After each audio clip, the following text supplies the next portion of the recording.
Mheshimiwa, hongera sana. Asante sana. Umepokea tuzo lakini pia tumeona wanarufiji wamefurahi kuona kuna miradi mipya ambayo inakuja hapa. Tuna miradi mingi ambayo tunaileta hapa Rufiji, lakini kikubwa ni kwamba hatufuturishi peke yake, tunafanya na kazi. Na tunafanya kazi hii kama ibada, kama ambao nimetangulia kusema. Tuna miradi mingi. Wakati naanza siasa hapa kote hakukuwa na umeme. Umeme ulikuwa pale barabarani tu, maeneo ya barabara. Wakati naingia kulikuwa kuna hali duni sana, wananchi walikuwa na umaskini wa hali ya juu. Na nakumbuka wakati huo wazee walinifuata. Nilikuwa kwenye nafasi kubwa kidogo huko nilikokuwa, kwenye muhimili mwingine wa dola, muhimili wa mahakama. Nilikuwa kiongozi mkubwa tu kule. Wazee walinifuata nije niwasaidie kwa sababu ya hali ya duni ya umaskini ambayo ilikuwa hapa Rufiji. Nikakubali. Katika mambo ambayo nilifanya ya kwanza katika maisha yangu ni kufanya maamuzi magumu ya kuacha kazi huko nikiwa kiongozi. Kwa hiyo niliresign kazi nikitoa notice ile ya mwezi mmoja, nikalipa mshahara, nikaacha kazi kule nilikokuwa kuja kuwatumikia wananchi bila kujali kama nitaanguka au nitapata. Kwa hiyo nilijitolea kwa sababu wananchi waliniomba. Na nilifanya hivyo kwa sababu ya hali duni ya maisha ambayo wananchi wa jimbo hili walikuwa nayo.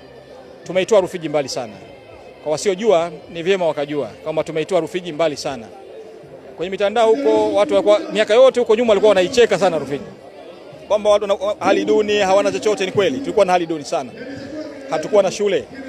Mimi nimeingia katika wilaya hii, tuna shule moja ya sekondari, shule moja katika wilaya ambayo ilikuwa ina ukubwa wa square kilomita zaidi ya 10,000 na karibu mkoa mzima wa Kilimanjaro, lakini shule ya sekondari ilikuwa moja. Shule za msingi zilikuwa chache sana. Lakini wakati wangu nimefanya kazi kubwa usiku na mchana kwa sababu nilifanya kazi kama ibada. Sikufanya kazi ya kawaida ya siasa. Mimi nilikuwa nafanya kazi kama ibada kwa sababu nimeingia hapa, hali ya maisha ya wananchi ilikuwa mbaya sana. Umaskini wa hali ya juu. Unafika sehemu watu wanakunywa maji ya matope. Hii nilizungumza juzi, sio utani, ni kweli. Lakini kuna sehemu wanafunzi walikuwa wanasafiri kilomita 70 kufuata sekondari. Lakini leo hii nimejenga sekondari kila kata. Yaani kutoka sekondari moja nimejenga sekondari zaidi ya 22, 23 kutoka sekondari moja.